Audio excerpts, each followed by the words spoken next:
Everybody, this is Jim at SP500Chart.com using time-honored techniques to understand modern markets, featuring daily technical analysis videos of the S&P 500 index. Both the website and this video are for educational purposes only. Nothing stated at the site or in this video is intended to be used as investment advice. I can draw lines on charts, but you have to draw your own conclusions from your own research and make investment decisions that are suitable for your personal financial situation. I'm not a licensed financial professional. In fact, I'm just a guy who draws lines on charts. So let's look at the S&P 500, and I've got a little announcement to make too. Well, here's our 2-hour chart. Each candle on this chart represents 2 hours of trading. And I just want to remind you of a couple lines we got here. I've put this black line down here today because that is the highest point that we made so far in this consolidation pattern. And I'm saying it's a consolidation. Let me redefine that. That's the high point we've made since the big plunge down. Let's just put it that way. Because whether this is a consolidation for more downward movement, or whether this is a consolidation for a reversal, the jury's still out on that. And when we got back up into this pattern after that breakdown last week, I don't think there's any question that you have to kind of stand back from this and go, okay, what's the scoop here? But certainly we can call this an area of tremendous congestion, of huge volatility, and that has been confounding people.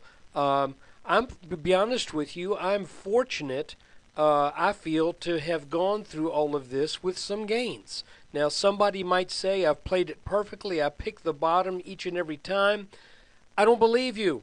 If you did it with Lady Luck on your side, because this pattern has thrown false signal after false signal, and your standard technical chartist, such as myself, there have been times when all I've been able to do is just take pause from this and just say, okay, what is going on here? Because there have been times when there have been downside breaks that should have been the harbinger of tremendous selling pressure that would then pause, make a beeline up back into the pattern, and then you reach a point to where you say, well, it should now reach this point, and then it didn't reach that point, and then headed back down with a vengeance. So it's been really kind of a discovery process of what is the real pattern that we're dealing with. So I am content to look at smaller time frames rather than for right now trying to get too sold on on even an intermediate term direction, and certainly not making any bold decisions with my money, nor making any bold predictions at this point with where the market is headed. I still think there's a good chance this will head lower. But with what's been going on here lately, I'm not crazy. I'm not going to say anything too absolute. I could tell you back when this Head and Shoulders top broke down that we were going to get down to 1140 to 1150. And if you'll remember, when all this was happening, and while we were still up in this area, I said if this 1260 area breaks, then I'm not just looking for 1140 to 1150. I'm looking for 1120. And ta-da, there you go, 1120. Now I thought for a while when we broke down underneath this bottom red line by a sizable margin, I thought that was setting up a move to 1020. But as you can see, that did not happen. So that was a bad call. Good call here. Bad call here. And another bad call here, because this pattern is morphing into something else. So my apologies to you. I hope I have communicated adequately, though, the highly volatile nature of this pattern so that so that you wouldn't go all in on any one position. Because right now, I still think this area that we're in is going to put the hurt on some people.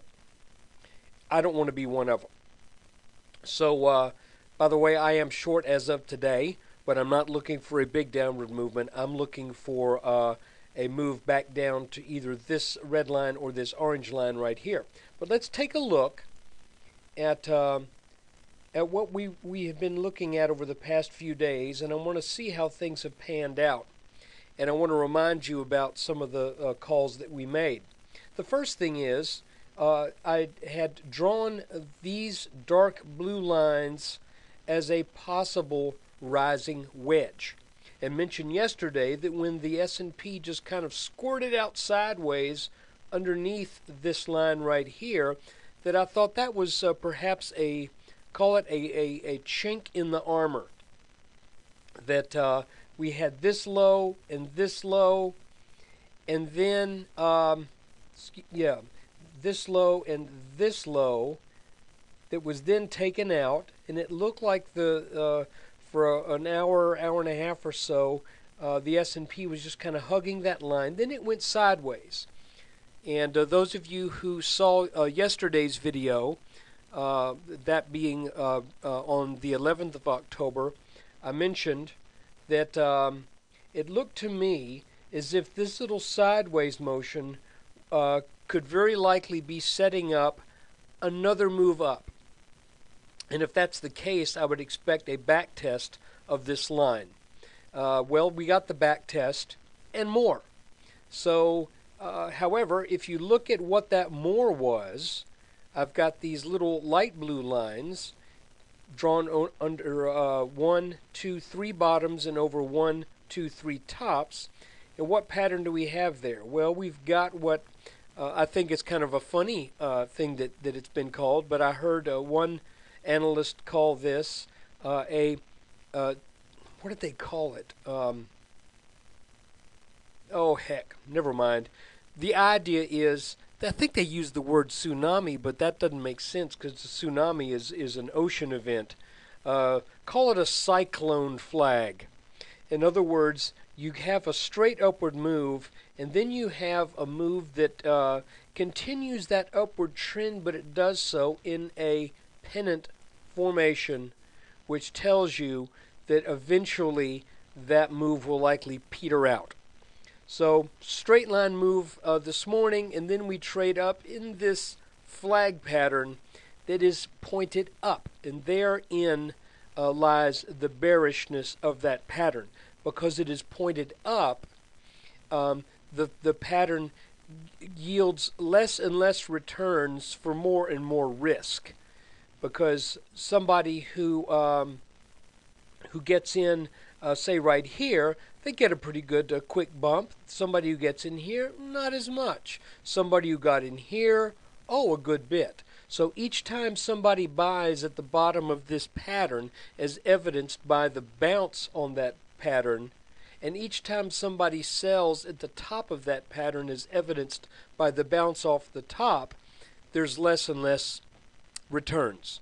So eventually people stop buying. At that point, selling takes over. Therein lies the psychology of this pattern.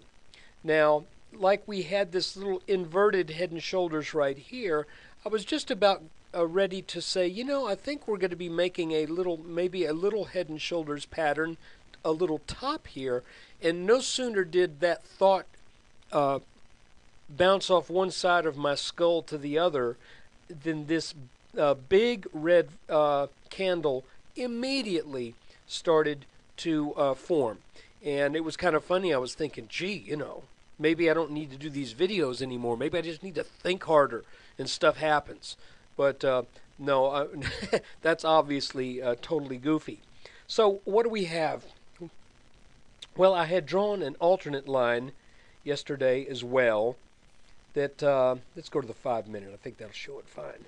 This alternate line was drawn under this bottom as well as the bottom that showed itself today. And I just kind of in anticipation of what might be going on. When we started to go sideways yesterday, I think I had drawn this line in yesterday's video, just kind of expecting that bump today. Well, that line also was taken out, and then we got that little hugging back test near the end of the day, and then more selling ensued. So what am I looking at right now? Well, I'm looking at two things. First off, we closed underneath this red line, which is our pattern boundary. So that makes kind of something of a not hugely tall, but kind of a shooting star on the daily candle. But that's not the important thing. The important thing is what's going on with these little chart patterns and channels. And what I'm looking at is this. I'm looking at a very light blue channel that got the top taken out of it today. And just as we had the bottom taken out of a larger channel back on the 4th, signaling a reversal, when that top got taken out, that's almost possibly a harbinger of a climactic buying spree that took the markets up to 1220 today. So that broke down, did a little back test, broke down even more. If this line gives way right here, see what I'm pointing to, then I think we are likely setting up a move to under 1200, where we should encounter some support around 1195, 1196, and then support again in the low 1180s if it does that. But if we get there and it continues to sell down, then look once again for this red triangle boundary to come into the picture, probably in the high 1150s, or maybe a little bit further down the road in the low 1160s.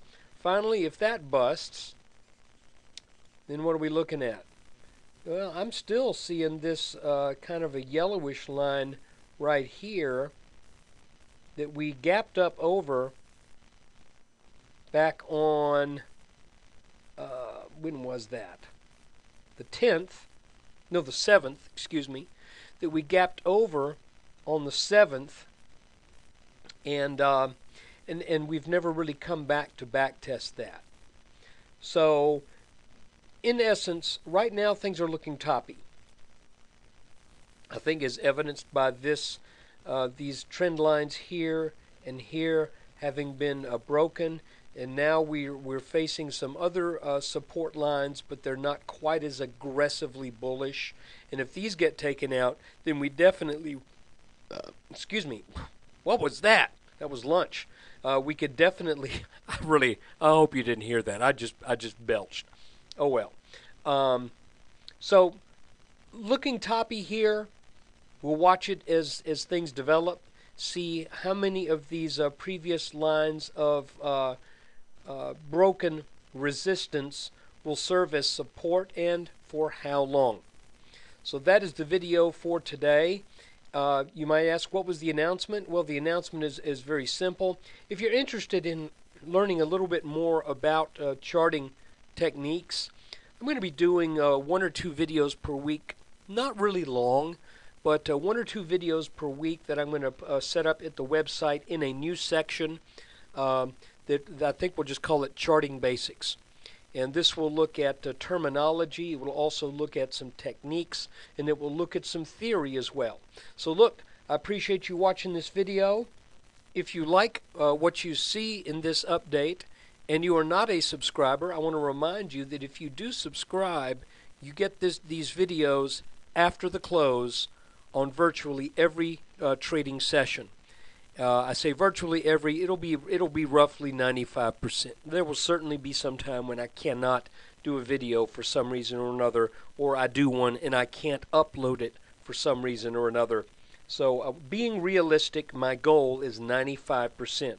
So if you want to join SP500chart.com as a member, that is $19.95 per month, and through the end of 2011, I will also offer a yearly subscription from $189.95. That's about a 20% savings.